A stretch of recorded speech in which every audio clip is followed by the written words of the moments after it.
Okay, so we'll start chanting.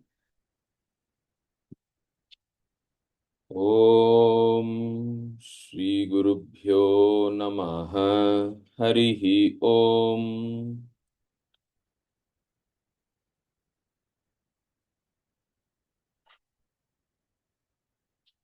Prapanna Parijataya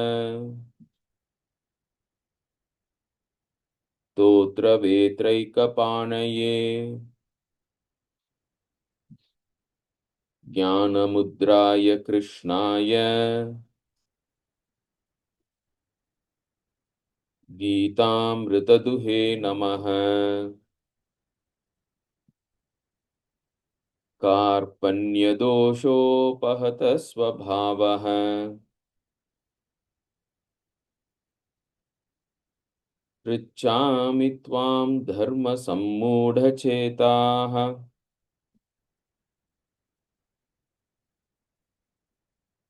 यच्छ्रेयस्यान्निश्चितं ब्रूहि तन्मे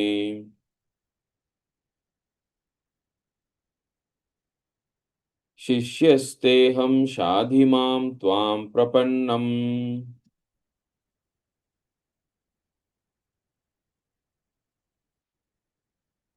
श्रीभगवानुवाच अशोच्यानन्वशोचस्त्वं प्रज्ञावादांश्च भाससे गतासून् अगतासूंश्च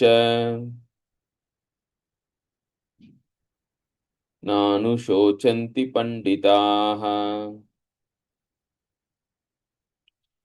So we have seen that Arjuna asked Krishna for help, and in response to that, Krishna gave the Gita.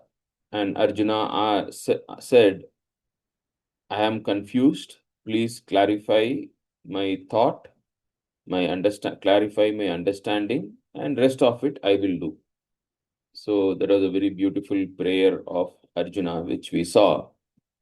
And in response to that, Krishna gave the Gita, and we saw the summary of the Gita as Na Anushochanti Panditaha.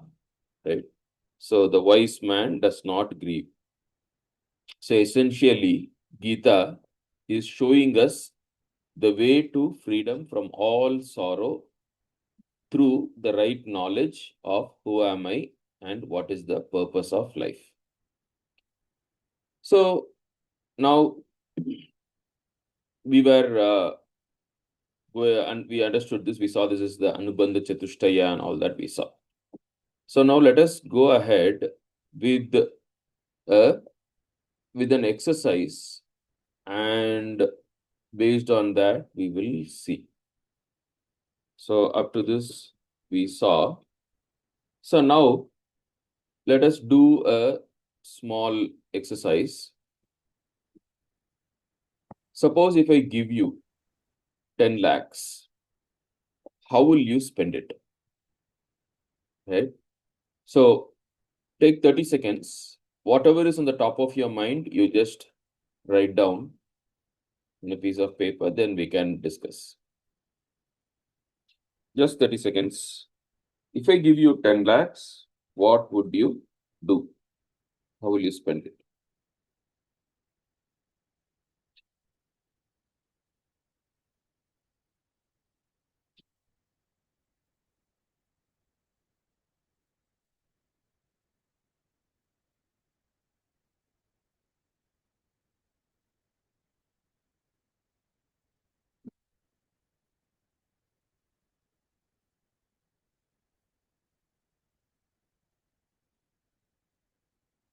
Okay, so you can stop. And who wants to go first? What have you come up with?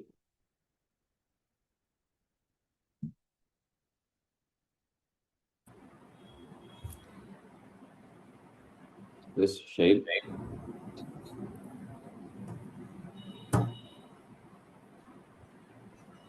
Yeah, you can go ahead. Okay. Good morning, sir. Good morning.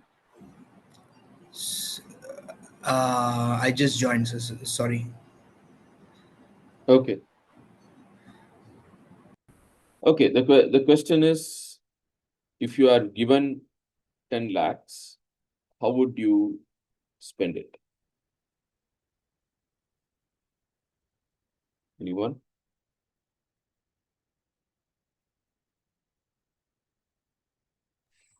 I can answer. Yeah. So right now, because I'm working on my business and I need some funds, so I'll just keep it and invest it in something that I can withdraw, like when some instrument where I can withdraw it as per need. Maybe I'll break it up and invest it in small instruments and, with different maturities. That's what I have in mind right now. Okay. You'll invest it, right? Yeah. You'll invest it. Good. Yeah. Good. There is no right or wrong answer here. Yeah. Anyone else? What do you have?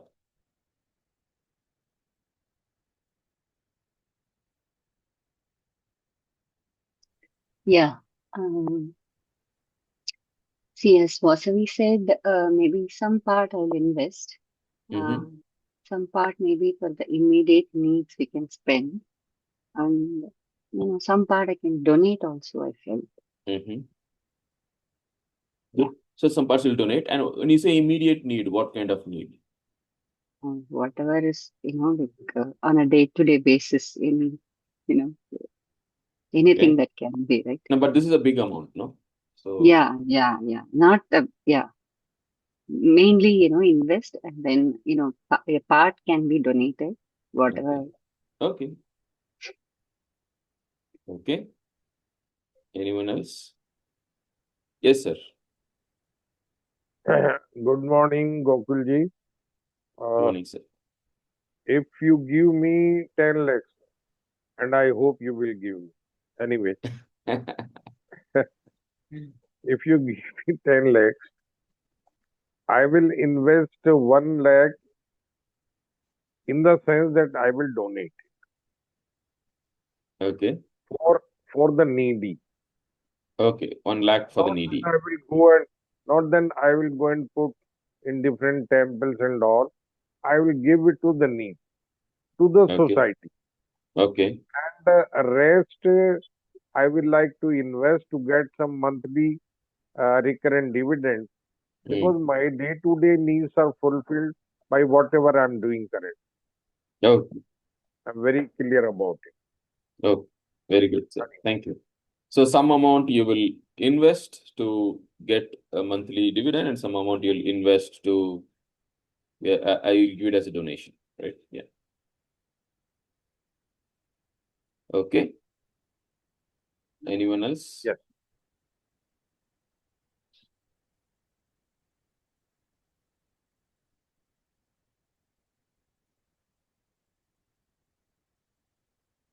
Okay. So this question I have asked multiple people, and whatever answers which you get, right? Like it will be like whatever you told. So, and if you group all of them together, there are only a few answers. One is you can spend it on security, invest, put in business, right? And like, put it so that you get a dividend. So basically, like, which will ensure your security, contribute towards your security. The second one is entertainment, travel, luxuries, right? Basically for pleasure. You can spend the money for to pursue pleasure. The third, some of you told, right? Charity, donation, right? Social service. And then you can sometimes students they say like I'll invest in knowledge. And again, if you say why, then it will again come to what kind of knowledge, why knowledge. It will come to either security, pleasure, or social service. And then some people have even said, just because you give, why should I take it?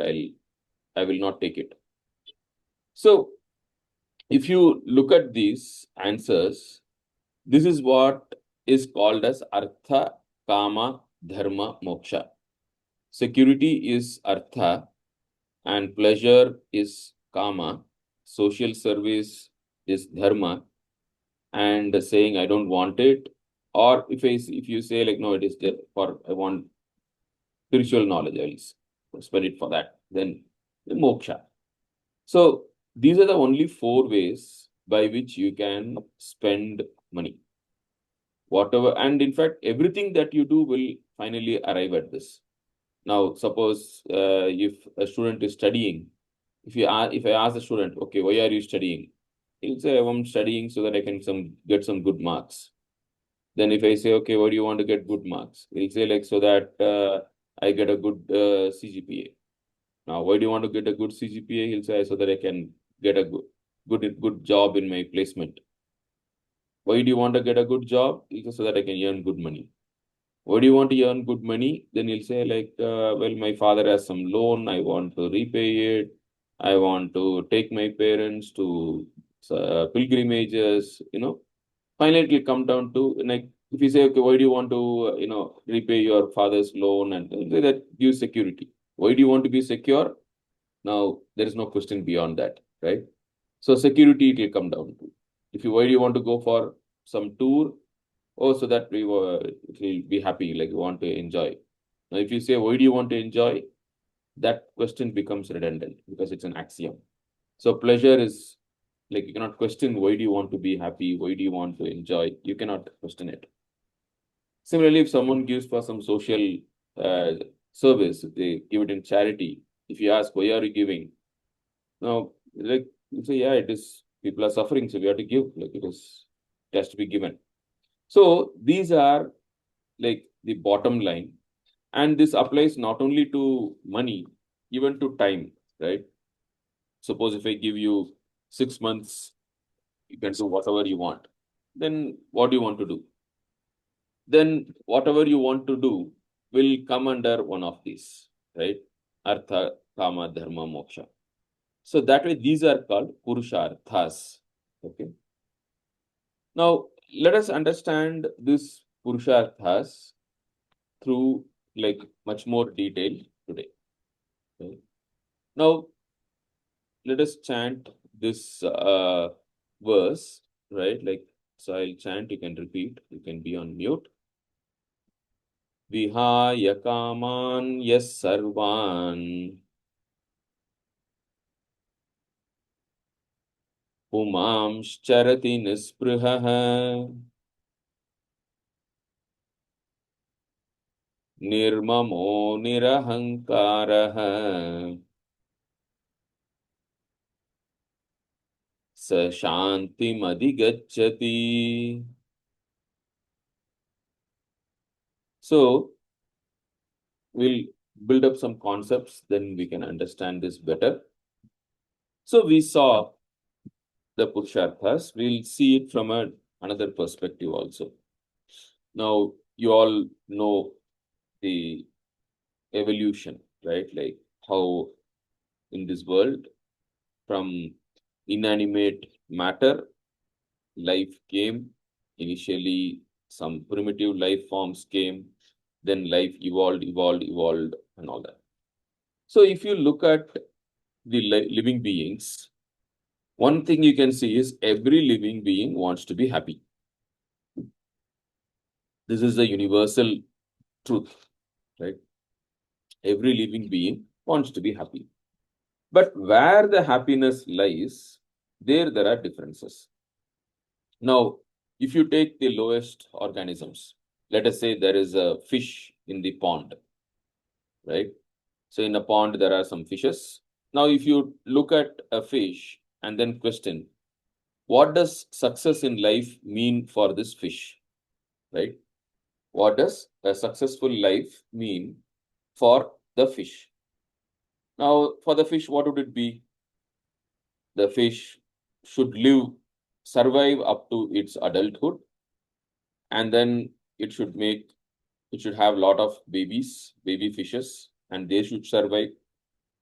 So survival and multiplication is the definition for a successful life for a fish. And this is okay for a fish, not for, as we will see, not for higher animals, right? Now, to enable this, nature has given hunger, thirst, lust, pleasure, pain, fear, sleep. All these things are given to these fishes so that they can lead their life in a successful way. So there's a beautiful Sanskrit shloka which says, Ahara nidra bhayam maitunam cha samanyam yetat pashubhir naranam buddhir hitesha adhiko visheshaha buddhir vihina pashubhir samana. So basically, for animals, these are the basic things: ahara, nidra, bhayam, maitunam. Right? And of course, human beings also have it, but that is the animal nature of the human beings. But buddhi is the speciality, which we will see. So, lowest animals, for them, success means just survive and multiply. Now, if you go to slightly higher animals, like animals which live in a group, in a herds, let us say some elephants, for example, or lion, or buffaloes, like which live in the wild as herds.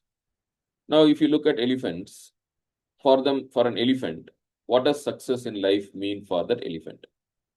Now, it is not enough if it alone survives and multiplies. It should also protect the rest of the herd, and it should not only take care of its own children, it should also take care of the children of the other members of the herd, and it should protect the herd from other external threats, and then it should lead the herd and to better things. So basically, it is not the survival of the self alone, it is survival of the herd. And to be able to enable this, nature has given emotions like love, hatred, anger, ambition, courage, competition, possession, pride. So all these things come, within the herd. You need to have love, you need to have courage, and helping each other and all that. And then when you face external threat, then to protect the herd against the external threats, you should have hatred, anger, competition. So all those things have to be there. So now all these things are provided by nature to animals so that the animals can be successful in life, right, in their way. Now, when it comes to human beings, now we have values, right? So we have what is called as, so if you look at it, the lowermost organisms, they have only what is called as a reptilian brain, which is fully developed. Now, when you go to the higher animals, the limbic system, which is the emotional part of the brain, that is more developed. Now, when you come to the human beings, there is this what is called as neocortex in front of the prefrontal cortex. Now, that is fully developed, and that is where these values come from. There are something called as mirror neurons, by which we can think from other person's point of view, and that is where the ideologies, belief systems, the idea of right and wrong, duties, rights, justice, sacrifice, truth, discipline, compassion, all these things come from that neocortex, which is special in human beings, which is fully developed. Animals also have it to some extent, but mostly in human beings, it is fully developed. Now, it is because of this neocortex is that like we have things which are uniquely human. For example, like for an animal, if the animal is hungry and if food is there, the animal will just go and eat, right? Now, whereas a human being will say, no, I follow intermittent fasting. I have a fasting window. I have a feeding window. I will eat only during these times. Or a person might say, today is Ekadasi, so I will not eat. I'm fasting. Now, all these things are possible only in human beings. And that is because of this neocortex, which we have. Similarly, even animals, like in the animals, it is only the dog eat dog, right? What is called as Matsya Nyaya. the strong always overpowers the weak. Whereas in human beings, we have reservation, we have affirmative action. Like suppose in a family, there is a child who is born autistic, like the entire family will take care of the child. Like whereas in animals, if a member of the family is born lame or disabled, they will not sacrifice the rest of the herd to take care of that one child. Whereas in humans, like even people who are disabled, people who are differently abled, we call them, right? And people who are autistic or not very fully developed mentally, even those children are taken care of to the best of our ability, right? Now that is only in human beings. And discipline, right? All these, like say for example, even if you take brahmacharya, right? Now animals, the moment they reach puberty, they'll start multiplying. Whereas human beings, even though the human body attains puberty at the age of 14, we continue to be brahmacharis, we continue to be like to follow chastity, right? And you continue your education, and then you finish your education, get into a job, stand on your own feet, then you marry, then you start planning to have children, right? So this is something which is special to human beings, where we go against nature, right? That is why Swami Vivekananda said, like, the religion is a manifestation of the divinity in man, right? And the goal is to manifest this divinity, external and internal. And basically, like, this is fight control over nature, right? Overcoming nature, getting over nature. The nature is, you have love, anger, hatred, jealousy, competition. So they're all the part of the animal nature, which is there in the human beings also. Just like, in the human body, there are a lot of vestigial organs, right? Like you have the ear muscles, you have the appendix, you have a second eyelid. Now, these are all called vestigial organs. They are there because, like, we have evolved from fishes, we have evolved from, over a period of time. So now there are so many parts of this human body which are no longer relevant, which are no longer useful. Similarly, even at the psychological level, there are a lot of vestigial emotions. Lust. Now, there is absolutely no necessity for lust in a human being. Lust is a vestigial organ, right? So, similarly, jealousy, anger, greed, competition, right? These are all vestigial emotions, and we need to get over them to be really human. To be human means to overcome our animal inheritance and live as a human being. Of course, there are certain things which are biological, like you cannot live without food. So, hunger, thirst, they are needed. But then you should not focus too much there. You should not live to eat. You should just eat to live. So, in the human beings, the focus is on the higher values. Then only you are really human, right? So, to be human is to do full justice to the billions of years of evolution, which has actually made us what we are, right? If we succumb to lower animal nature, then we are actually betraying nature. We are betraying this human uh, evolution that we have come up to, right? After all these billions of years, like, nature has given us this human body with all this advanced mirror neurons and this neocortex and all that. And then after all these things, if you go and live like an animal, kao pio maja karo, then you are betraying the entire nature. Right? So to be human is this is what it is. And going one more step ahead, like where you go even beyond this, and then you say, I can be fully contented, I can have permanent, unconditional happiness. Right? Now, if you ask, when do you want to be happy?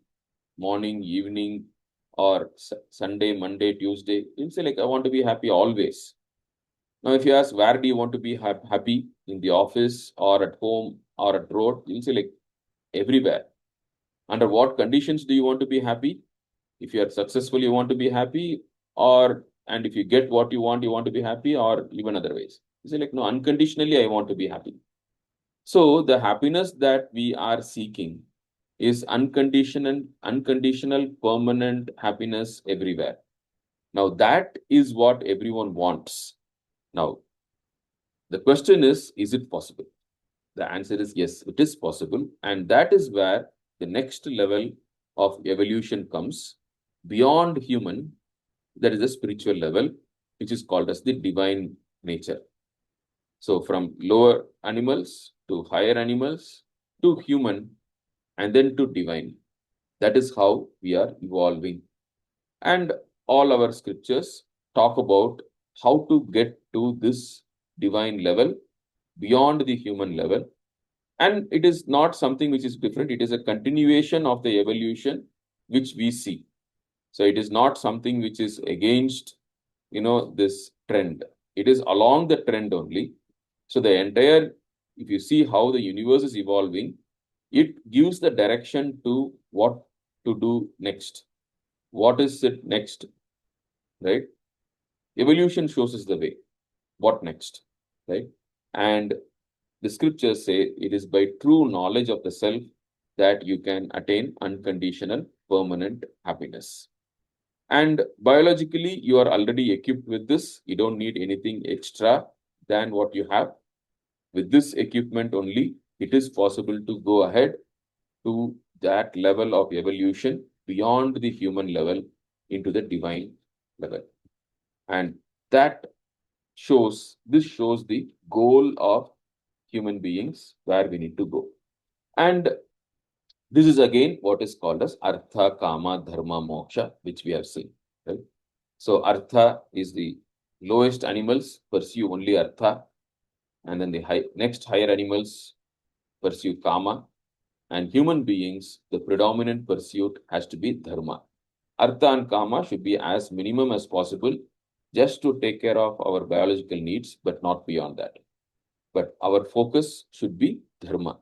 And then we need to go even beyond that into moksha, right, which will take us to the final goal. Now, every time we manifest our higher values and not succumbing to lower values, we are contributing to nature, right? So, and this even at the last moment of our life, like suppose if there's a person who is on his deathbed and people are serving him, the nurses are serving him.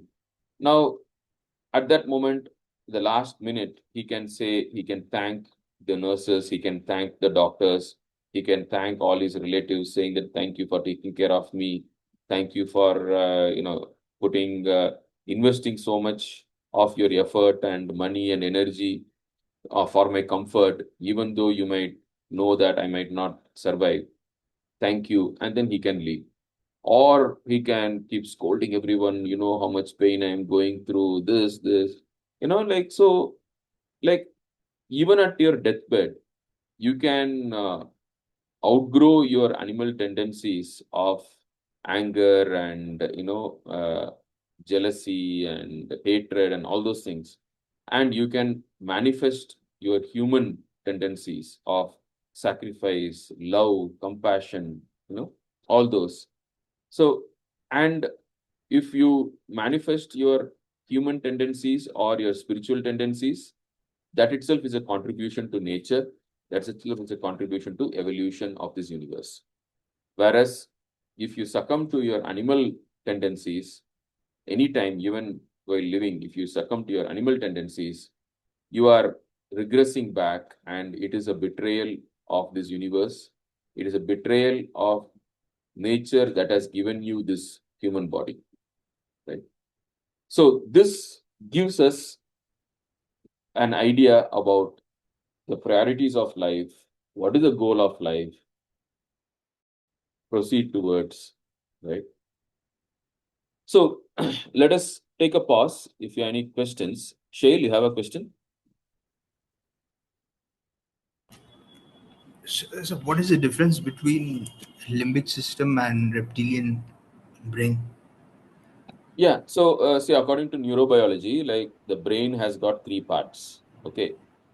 Now, the reptilian brain consists of your spinal cord and the back the part of the brain, which is there even in reptiles like lizards and snakes, and like they all have that very well developed, right? That's why it is called reptilian brain. And of course, it is there in the higher animals also, including human beings. And that is responsible for all your reflex actions and automatic things like your breathing, digestion, right? Like your body temperature. So, all regulation of body temperature, heartbeat, all those things are controlled by your reptilian brain, right?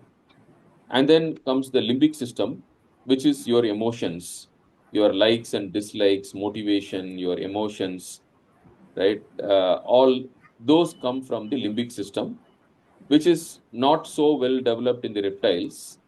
Whereas that is why reptiles they don't take care of their young ones. They will just lay their eggs and go away.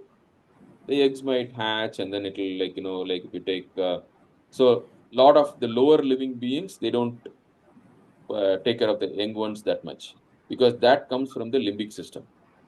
So only when that has slightly developed, then that aspect of behavior starts in the evolution. And then when you go still further, then only in human beings, the neocortex is much more developed. Neocortex is there to a certain extent even in lower animals, but then has more in only human beings. That's why even in some chimpanzees and monkeys, or even some birds, some higher animals, you can have some amount of, you can see some sacrifice and that kind of things, helping tendencies, all those things you can see. Those mainly come from the neocortex, right? So Where an animal is able to sacrifice its interests for others. So that comes from the mirror neurons, but it is fully developed in the human beings. is it fully developed, sir? Because in my understanding, a little bit that I know about Mhm. psychology, like the limbic system is extremely old, Yes, limbic system is old. That's what I'm saying. Limbic and system the is cortex there. system is Limbic very system new. is there in animals, right? Neocortex is the one which is newly developed. That's why it's So, called neocortex, which is so special in human beings. yes, sir.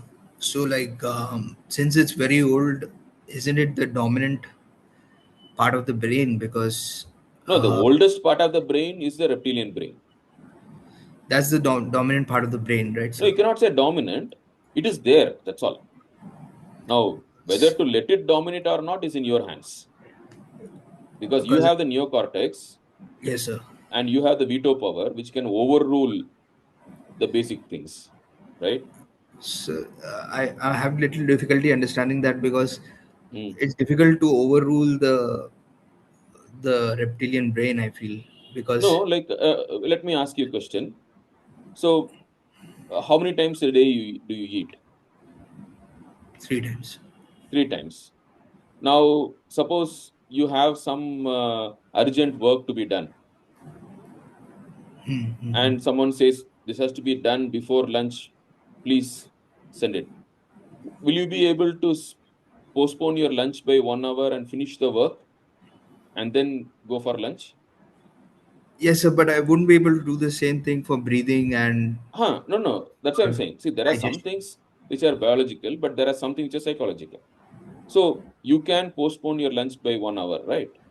Yes, sir. Now that is your this thing, your neocortex.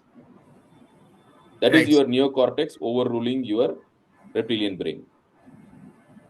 Understand? So in the limbic system, there is one part called the amygdala. Yes, It is responsible for the fear yes.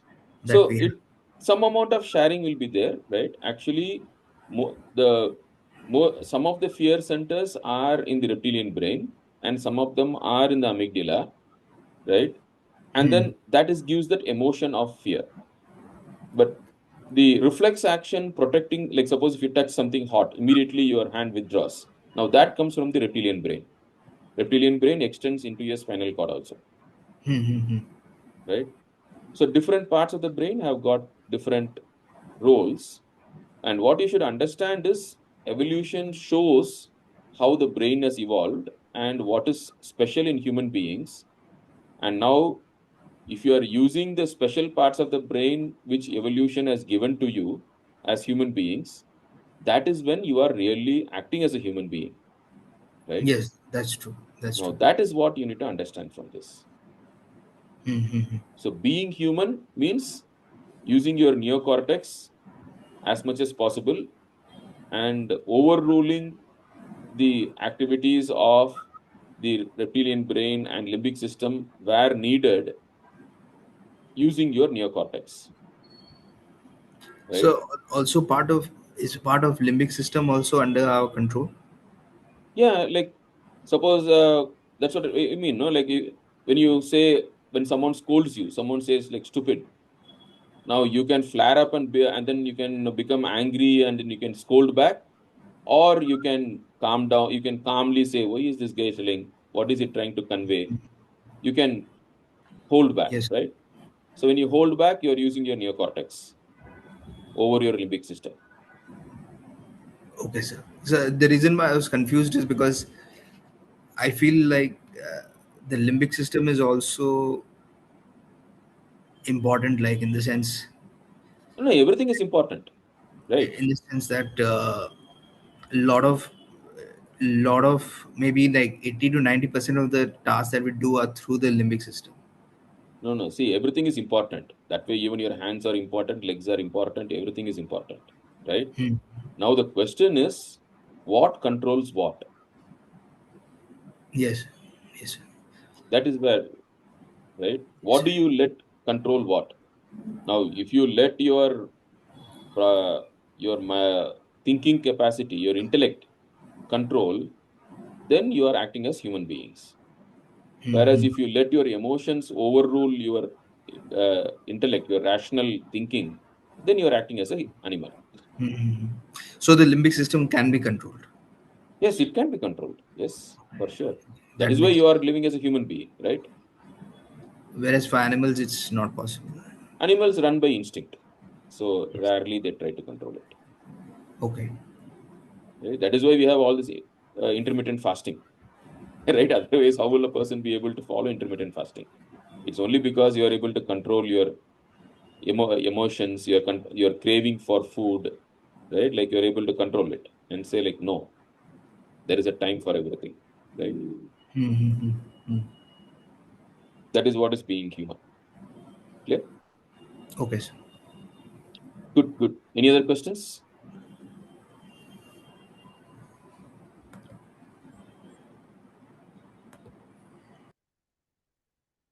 Good. So now this Artha, Kama, Dharma, Moksha you will find in multiple places. We'll just explore some places where you can find it.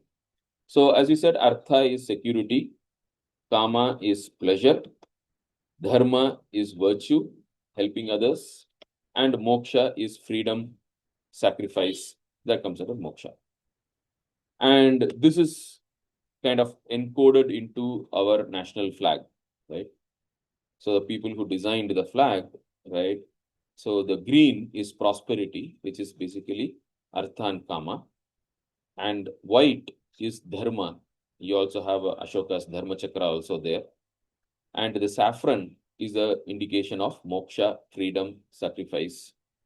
So, and what is more important than the other? The hierarchy is also indicated by putting one above the other, right? So whenever you see the Indian flag, remember that it indicates the priorities of life, right? Than prosperity, virtue is important, charity is important, and then than that, sacrifice is important. Right? And we all know the popular Shanti mantra, Om Sahana Vavatu Sahano Bhunaktu Sahaviryam Karavavahai Tejasvinavaditamastu Ma Vidvishavahaihi Om Shanti Shanti Shanti. So it means like, may he protect us, may he give us enjoyment, right? So may he protect us his security. And Sahano Bhunaktu, may he give us enjoyment. That is kama, pleasure. And then Saha Viryang Karavavahai, may he enable us to be capable of working, right? So that is dharma, helping others. And then Tejas Vinavaditamastu, may he enlighten our intellect to become wise. So that is freedom, sacrifice, moksha. Yeah. So we saw, right? Like final freedom comes by wisdom only. And it says all these things, everyone follows the same thing. So let us not quarrel among ourselves. Om, peace, peace, peace. Right? And Sri Ramakrishna, if you read his teachings, like everywhere he insists on kama kanchana tyaga. He says like, don't get carried away by kama and kanchana, lust and greed, which is nothing but, right, artha and kama and artha. And Vivekananda has codified the teaching in the motto of the Ramakrishna Math as Atmano Mokshartham Jagat Hitayacha, for the liberation of the self and welfare of the world. So, liberation of Atmano Mokshartham indicates moksha, Jagat Hitayacha indicates dharma. So, this way, like, once you understand this template, these categories, Artha, Kama, Dharma, Moksha, you will find it all over the place around you. Like, say, so keep this as one of your lens and look at the world through this, and it will give you a lot of clarity. Right? This can help you to make a lot of decisions in life. So these are the 4 goals. And Swami Vivekananda puts it in a very nice way. He says, sense happiness is not the goal of humanity. Wisdom is the goal of all life.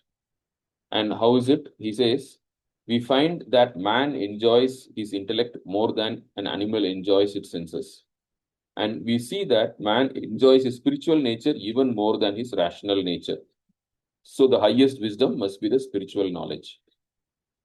With this knowledge comes bliss, and all these things of this world are shadows. Right? So this way, like he gives a logical explanation how we can infer this hierarchy. Right? And this simple thing we need to understand, right? Pleasure is not the goal of life. Wisdom is the goal of life. Right? This is the core teaching that we need to understand. If this becomes clear, then a lot of things will get sorted out in life. And on this happiness, our scriptures have done a lot of thinking, a lot of research, and a lot of classification is there. So one simple classification is a high-level classification of Vishayananda, Bhajanananda, Atmananda. So Vishayananda is sensory pleasure, Bhajanananda is non-sensory pleasure, and Atmananda is called fundamental pleasure.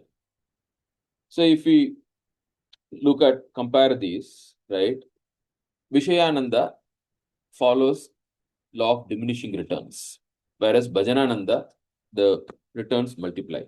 Say, for example, like example of Vishayananda is, suppose if I give you some laddu. First laddu I give you, it tastes so nicely. And then I give you another laddu. Now the second laddu tastes less tasty than the first laddu. If I make you eat a third one, that is still less tasty. Fourth one, you will say, enough, I don't want it. If I still push you, and you will say no, you will resist. Now this is the diminishing returns. More and more gives less and less, right? Whereas Bhajanananda, say for example of Bhajanananda is music, for example, right? Now, the more you take it, the more you enjoy, right? Like, and the more familiar you become with it, the more joy it gives. Like initially, you might be just learning music, and it will give you some amount of joy. But the more and more expert you become in music, you will enjoy that music more and more. Similarly, like even let us say like theoretical science or higher mathematics, right? So the more you dive deep, the more your capacity for enjoyment comes. So that is what, like, so the Vishayananda weakens the sense organs, right? So suppose there is a nice agarbatti, the moment you enter the room, you can smell it. But the moment, like some 5 minutes later, you cannot smell it, right? If you go out of the room and come back again, then you can smell it again. So it turns off, right? And also the uh, engagement of the sense organ with the sense object, that also spoils the body always. Any experience of sensory pleasure actually deteriorates the body. Sarvendriyanam jarayanti tejaha. That's what the Upanishad says. Always, any enjoyment of Vishayananda is at the cost of the body getting deteriorated. Whereas Bhajanananda, it increases it, it strengthens, right? The more and more you take, the more and more sensitive you become, and more joy it will give you. And in case of Vishayananda, recollection gives pain. Suppose today, if you think, oh, yesterday I had some very nice laddu, now you want it again. Now, recollecting the taste of the laddu you ate yesterday does not give you pleasure now. It only gives you pain and desire to have it. Whereas in Bhajanananda, you can recollect in your mind and you can get the same pleasure. You can enjoy the pleasure. Like, suppose, for example, like music. Now, you can just close your eyes and you can sing the music. Like, you can create your own music, and you can enjoy. Like, you can take a piece of paper and you can work out the proof of some theorem, and you can get the pleasure out of it, right? So you can just recollect and get the pleasure, right? Or suppose if you have memorized a poem, a beautiful poem, you can just in your mind only you can recollect that poem, and you can get the pleasure out of it. You don't need any senses for it. Just the mind alone is enough. And in case of Vishayananda, sharing reduces the pleasure, whereas in case of Bhajanananda, sharing increases the pleasure, right? Like if you share a poem, if you share some music, right? Or if you share some subtle idea, or even suppose a mother is cooking making some sweets, and eating the sweet, the getting pleasure out of eating the sweet is Vishayananda, whereas the mother giving the sweet to her children and getting pleasure out of watching her children eat, that is Bhajanananda, because that is the non-sensory pleasure. So sharing gives pleasure. That is Bhajanananda. And then Atmananda is actually, it's a fun, much more subtler one, which we will see. You will be able to understand and appreciate it as we go on. It is a fundamental to both Vishayananda and Bhajanananda. It's the cause of both. And it is unconditional, infinite, and absolute pleasure. Now, that is what comes at the moksha range, right? In that realm. So, if you see, the Vishayananda is available to animals also. Bhajanananda is available only to humans. And Atmananda is got by spiritual knowledge. True knowledge of the self is what will give you access to Atmananda. You will be able to recognize that Atmananda, and hopefully by the end of this course, you will be able to appreciate Atmananda also. Now, this is just a broad classification. Like the scriptures have done a lot of details into it, and different stages of pleasure, right? The moda, pramoda, ananda, like there are different stages of pleasure. Like so much of research has gone into it, which is a separate topic of its own. So This basic things, if you understand, it will help you to prioritize things in life. Right? And so how do you measure your life? Right. So we are talking about goal of life, right? The topic today is, what is the goal of life? Where are we going for? So Swami Ranganathanji has, he has a beautiful quotation by him. Are you growing spiritually? How do you know? So how do you measure your growth? Right? How do you measure your life? He says, can you love others? Can you feel oneness with others? Have you peace within yourself, and do you radiate it around you? Now that is called spiritual growth. Right? So this is the measure of spiritual growth. Loving others, feeling oneness with others, and having peace within and radiating it around. Right? So how is it got? He says it is stimulated by meditation inwardly and work done in the spirit of service outwardly. So meditation and service. So these are the two means by which you grow, and also these are the means by which your spiritual growth will also be expressed. So this is what Swami Ranganathanji says. So now, when you study the Gita, what is guaranteed and what is not guaranteed? This is something which we have to be very clear about. What is expected out of study and understanding and following the Gita? Now, first thing is, Gita does not promise a healthy body. Okay. So it talks about Janma, Mrityu, Jara, Vyadhi. So when it talks about the person who is there are a lot of descriptions in the Gita about the person who is a Jivan Mukta, the person who has attained the ultimate goal of life, one who is free even while living.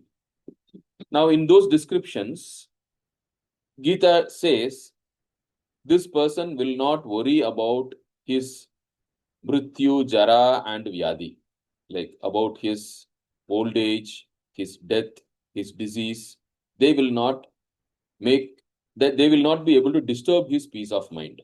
What does that mean? Which means even a person who is attained Jivan Mukti, who is reached the goal of life, he also will have old age and disease.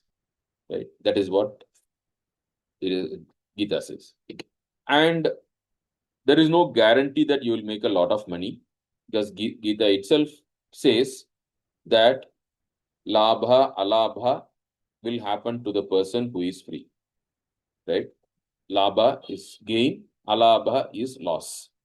So gain will be there, loss will be there, jaya, ajaya, success will be there, failure will be there. All these things will be there, and all these things come in the descriptions of the Jivan Mukta, which means Gita does not guarantee it. Mukti does not guarantee this, and there is no promise of beautiful worldly relationships, because Gita itself says, Tulya Ninda Stutir Mauni, right? The person who is free will have to face praises and also will have to face blames and scoldings, everything. So there will be people who praise you, there will be people who scold you, who blame you. So all these things will be there, and Gita does not guarantee freedom from censure and blame and scolding and all these things. And in all the descriptions of the Jivan Mukta, it comes in the second chapter, it is called Siddha Prajna Lakshana. Then it comes in the 12th chapter as Parabhakta Lakshana, in 14th chapter as Gunatita Lakshana, then in 13th chapter as Jnani Lakshana. So like this description of the Jivan Mukta is there in multiple places in the Gita, and nowhere you will find any mention of any miraculous powers, right? Like foretelling the future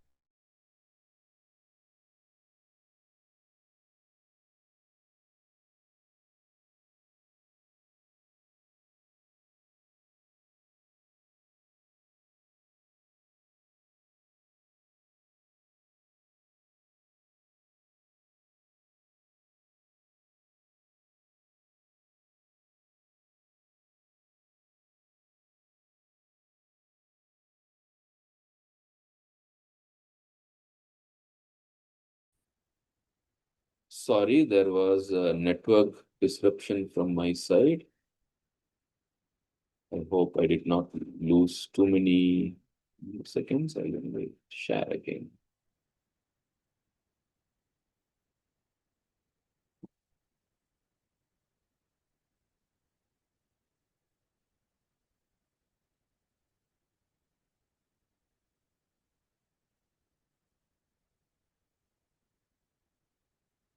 Can you hear me? Everything okay?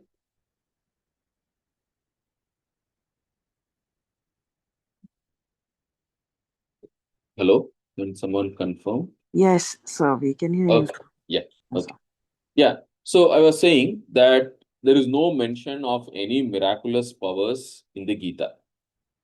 So Gita, being a jnani, being Jivan Mukta, having attained the final goal of spiritual life, that does not mean you will have any miraculous powers. No, Gita does not mention any of them. Okay. And there is no promise of a life free from problems. Life will have problems, right?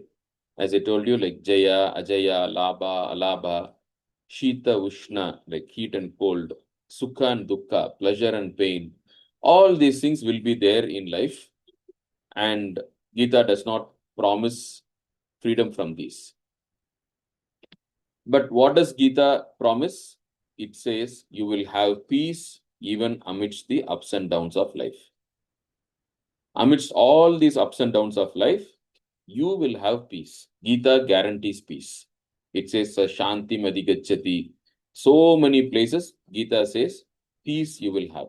So peace of mind is guaranteed. Okay.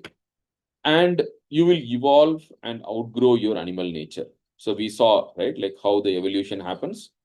So a person who is free, a person who progresses in spiritual life will evolve, and you will become more and more human, and then you will also become divine, right? Divine means like you will become independent of everything, the ups and downs of your life. That is what is divine nature, right? You will be able to manifest your divine nature, means you will be at peace even amidst the ups and downs of life, and you will be able to withstand temptations of the senses and the mind, right? Suppose if you have if a person is diabetic, and like earlier he was not able to withstand the temptation when he sees sweets. Now by reading the Gita, by studying the Gita, by following the Gita, and by gaining the evolution, gaining the progress which is guaranteed by the Gita, now he will no longer succumb to such temptations. Even looking at the sweet, he'll be able to say, yeah, I know it is tasty. I know the mind likes it, but it is not good for health. And so I better keep away from it. He'll have that strength of mind to stand against temptations. And your desire, anger, greed, delusion, arrogance, jealousy, all these things will reduce. Right? Now, these six are called the defects of the mind: Kama, Krodha, Lobha, Moha, Matha, Matsarya. Right? Kama is desire, Krodha is anger, Lobha is greed, then Moha is delusion. Delusion means delusion between the priorities of life. Right? What is more important than the other? Like that, not having the clarity in priorities of life is what is called as delusion. Like you don't have the clarity of what is short term and what is long term. That is delusion. And then arrogance, and then mata and matsarya, jealousy. These six are called Shat Ripu, six enemies of mankind, six enemies of a person who wants to live as a human being and progress in spiritual life to manifest his divine nature. These six are the enemies of that. And moksha is nothing but freedom from these six. That is the best definition of moksha. What is moksha? Freedom from Shatripu is called moksha. Freedom from desire, anger, greed, delusion, arrogance, and jealousy. Kama, Krodha, Lobha, Moha, Mada, Matsarya. Freedom from these 6 is called moksha. And these will reduce gradually.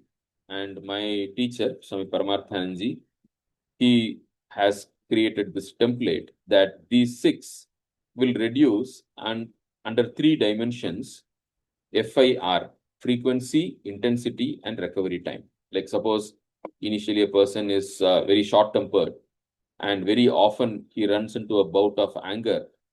And whenever he runs into anger, like he throws things around, hits things around, hits people around, very highly physical manifestation. And he keeps the grudge for a long time, takes a long time to recover. Suppose that is the state where you start from. Now, as a person studies the Gita, as a person follows the Gita, does the Karma Yoga, Dhyana Yoga, like all that, the frequency will come down. Like if it was several times a day earlier, it might come down to once a day, then once a week, then maybe once a month, then rarely. The frequency will come down. Intensity will come down. Initially, if it was expressed heavily in physically, then slowly the physical expression will come down and maybe only verbally. Then that verbal expression also will come down. Maybe mentally, he may just have a frown. And then even eventually that also will go away, right? The intensity will come down. And the recovery time also will come down. Earlier, if he keeps holding on to the anger for several days, then it will come down to several hours, maybe, then maybe some minutes, then maybe like just within a few seconds, he can recover. So this reduction in FIR, frequency, intensity, and recovery time, will happen for all the 6: desire, anger, greed, delusion, arrogance, and jealousy. Now that is called spiritual progress. That is called moksha. When all these 6 have reduced substantially to almost non-existent, then it is called Jivan Mukti. That is the goal that we are aiming for, right? So, any questions so far?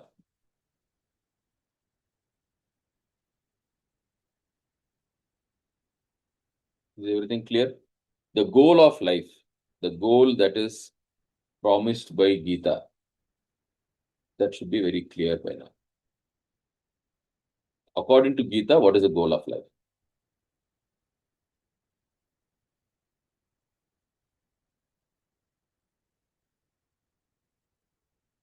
Any questions?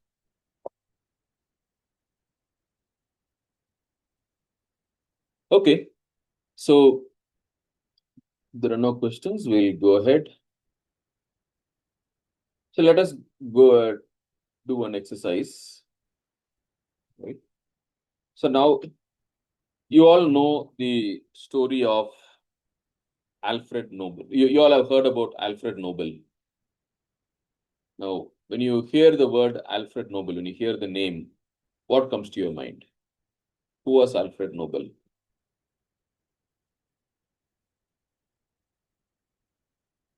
Any of you want to unmute and tell what comes to your mind?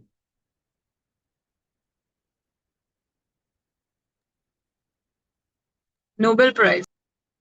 Nobel Prize, right? Sir, what? Yes, sir.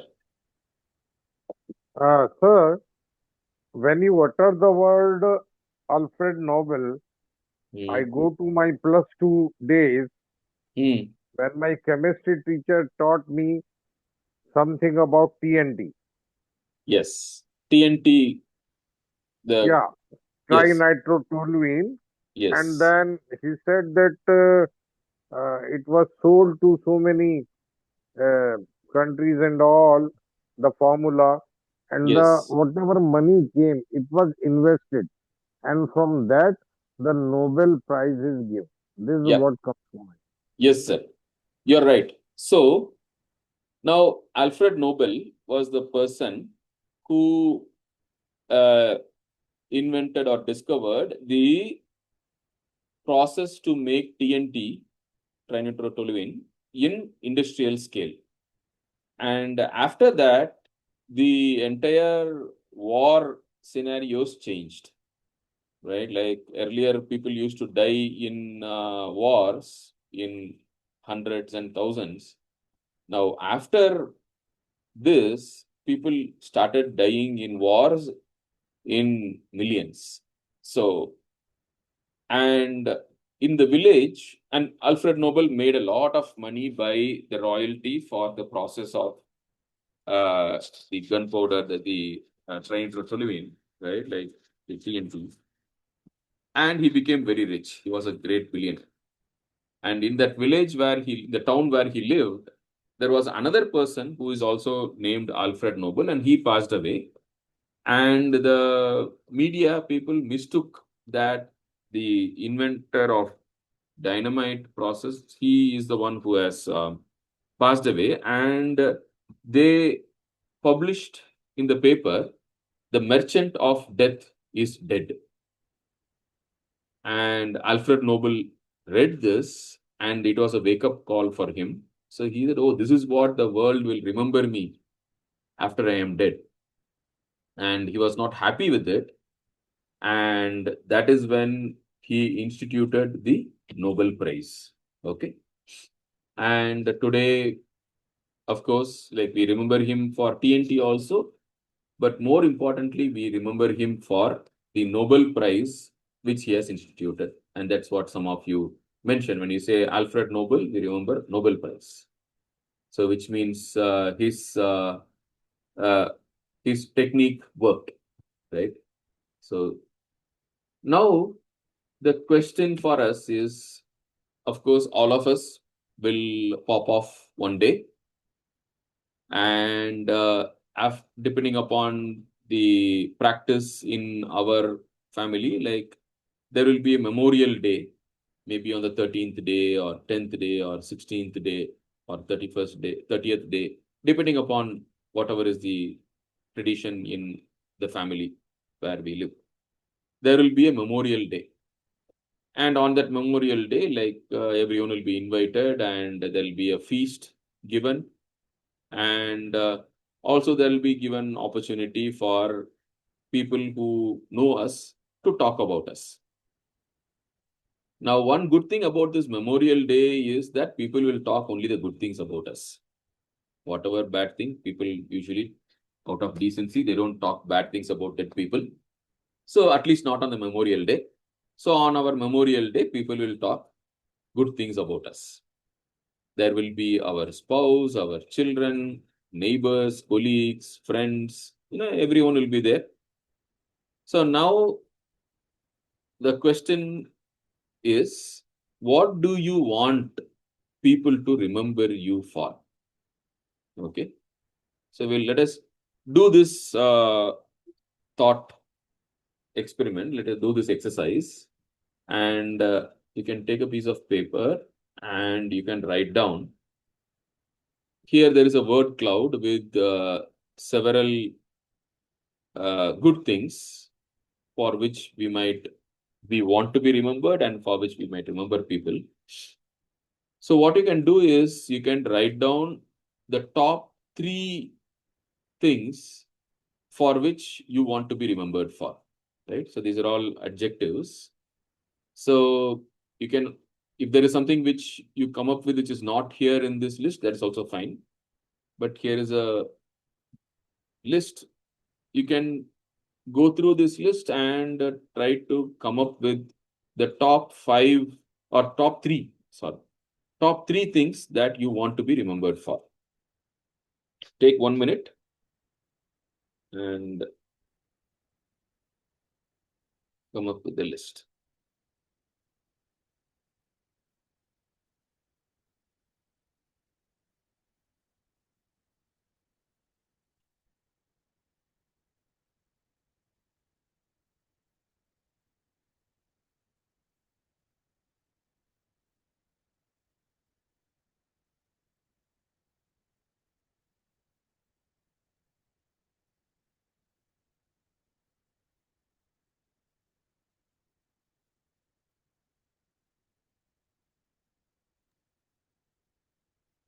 Please repeat your question, sir, once more. Yeah. So there is a list of words given, adjectives given. So the question is, what do you want people to remember you for? So you can write down the top 3 things for which you want to be remembered for. Is that clear, sir? Yeah, clear. Yeah. We have to write it down. Yeah, you write it down and then we'll discuss.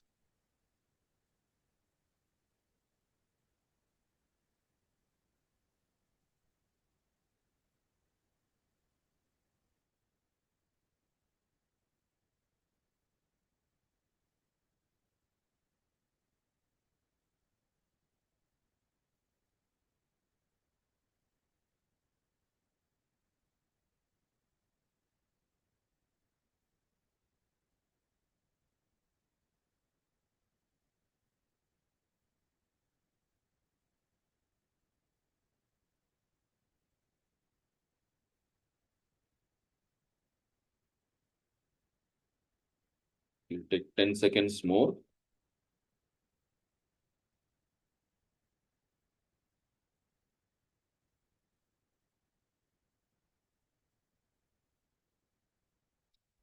Okay. So who wants to go first? What have you come up with?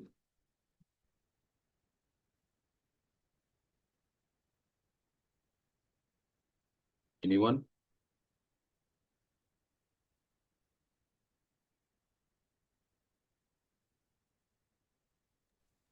So I'd like to go. Yes, Juhi. Yeah. To be very honest, I don't really, it doesn't, at this stage in my life, it doesn't matter if somebody doesn't remember me as long as they're happy. But I think this would just be for my children, that they remember me. They should Mm-hmm. remember me as being very determined, Mm-hmm. uh, spiritual, Mm-hmm. and peaceful. Okay, good. That's all. Good. Thank you. Yes, sir. Thanks. Yes, sir.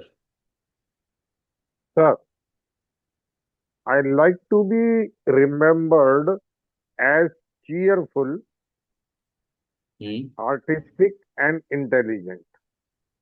Good. Great. Cheerful, artistic, intelligent. Great. Yes. Yeah, Thank you, sir. which I am. Anyone? Great. Anyone else? Yes, Vasavi. Yeah.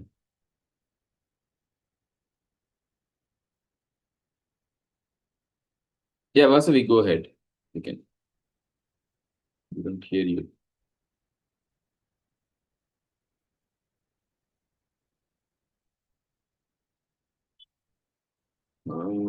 You are talking. There is something wrong with. We don't hear you.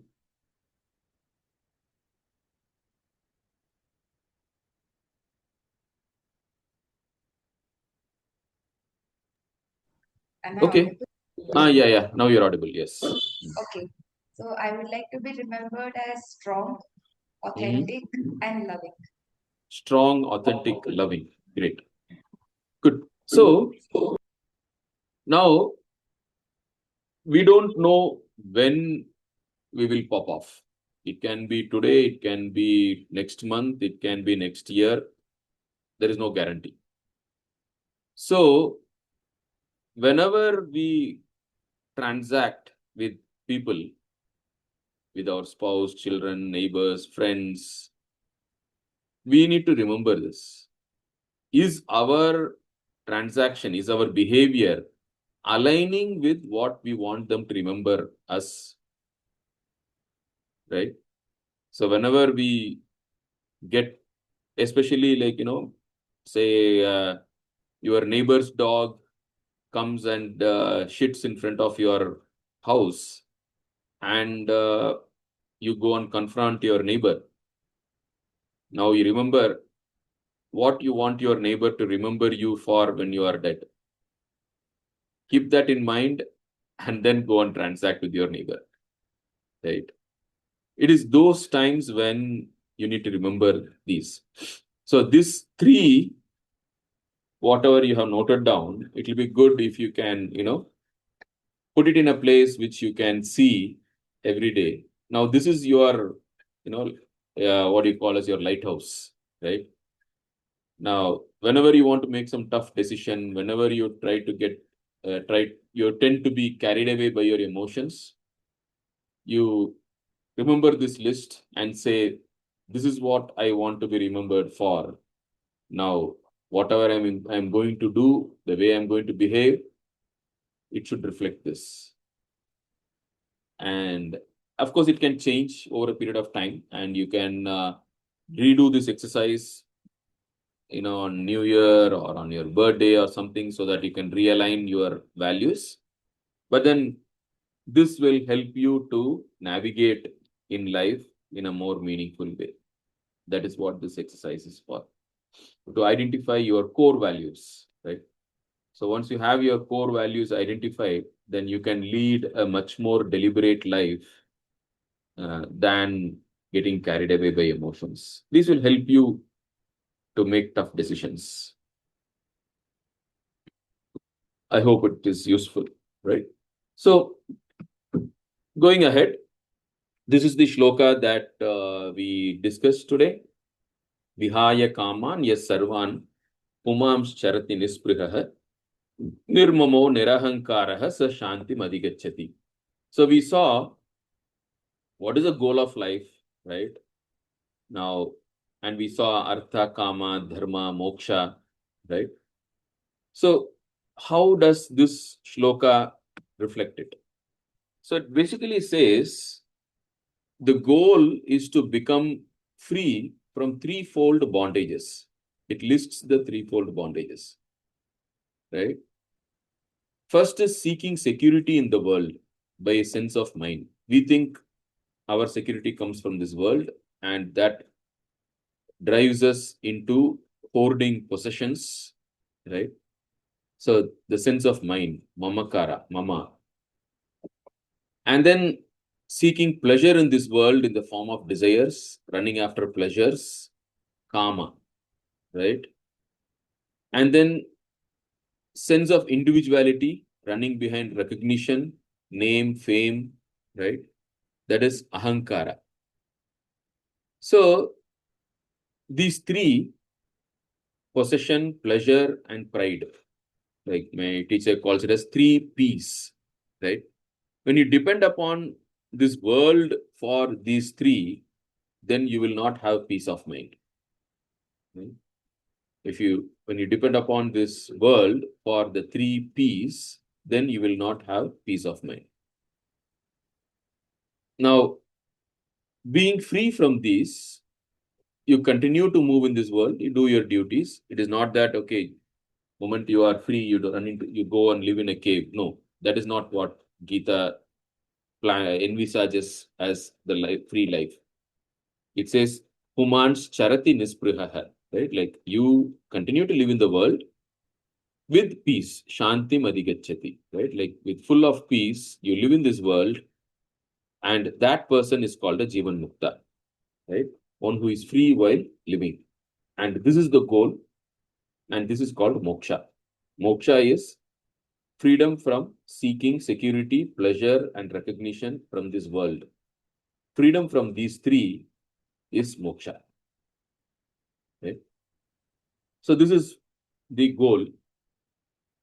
And so we'll have a quick recap. What have we learned today? What are the 4 pursuits of living beings?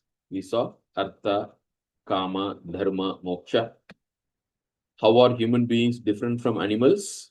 Right? Human beings have the neocortex very well developed, because of which we pursue dharma more than artha and kama. And then we also have the potential to pursue moksha beyond that also. What is the goal of life? Evolve, right? Evolve beyond your animal nature into human nature and evolve further into spiritual nature, right? Evolve. What do the colors of the Indian national flag indicate? We saw green is Artha Kama, white is Dharma, which includes the Dharma Chakra also, and then saffron is Moksha. That is what the colors indicate. What is Dharma? Right? Values. We saw, right? Human values. Human values beyond the animal tendencies of jealousy, lust, greed, ego, and all that. So beyond that, you go establish your human values of discipline, compassion, right? That is called dharma. What is moksha? Unconditional happiness, right? You go become independent of this world for any of your happiness. So you become independent. That is moksha. Not depending upon this world for in the form of for your security and pleasure and recognition is called moksha. What are the three types of pleasures we saw? Vishayananda, right? Bhajanananda, Atmananda. What is the purpose of human beings in this universe? It's a very interesting question, actually. Think about it. What is the purpose of human beings in this universe? Right? If you think about it, you will find that based on evolution, you can see that human beings are the purpose of this universe. The universe itself is evolving, and human beings are the manifestation of the highest level of evolution in this universe, right? So you can say that the purpose of this universe itself is expressed and manifested through human beings. That is the beauty of it. Think about it. Think about this last question. Okay. So we'll stop here. Any questions before we break? Hello. Yeah. Yes, Vasu. Regarding the last question, there's an alternate way of looking at it, which is we are assigning too much self-importance by saying that, our species is the most important species in this universe. The universe was running well before we were also part of it. It's much, much bigger than us. Yes, yes, yes. So now that is why I am giving you look at evolution. Don't look at this question independent of the slide which I showed you, how life is evolving and how the brain is evolving. Human beings are special because of the brain which has evolved, the neocortex, which is special, fully evolved compared to animals. Understand? And human beings are capable of sacrifice. Human beings are capable of discipline. Now, that is what makes human beings. Now, if you ignore that, then what you say is right. How can you say human beings are special? Aren't animals there? Yes, animals are there. But neocortex is not fully evolved in animals. So, evolution itself is showing a direction that human beings are highly evolved compared to animals.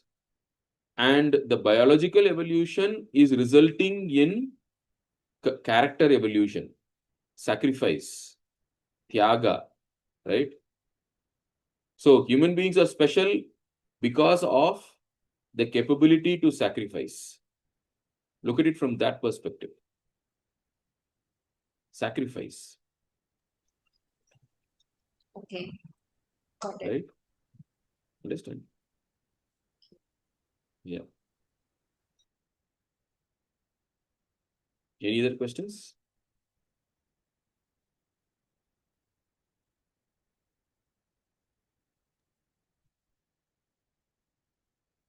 Yes, sir. No. Only one question, but that I will write on the group because not relevant to this talk. Okay, sir. You can send it or you can even ask the next class. We can discuss. Right. Okay. Okay, thank you. Thank you, sir. Thank you, everyone, for today. And we'll end with chanting Om Shanti Shanti Shanti.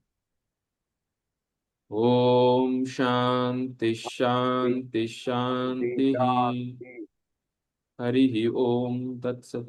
Shri Rama Krishna.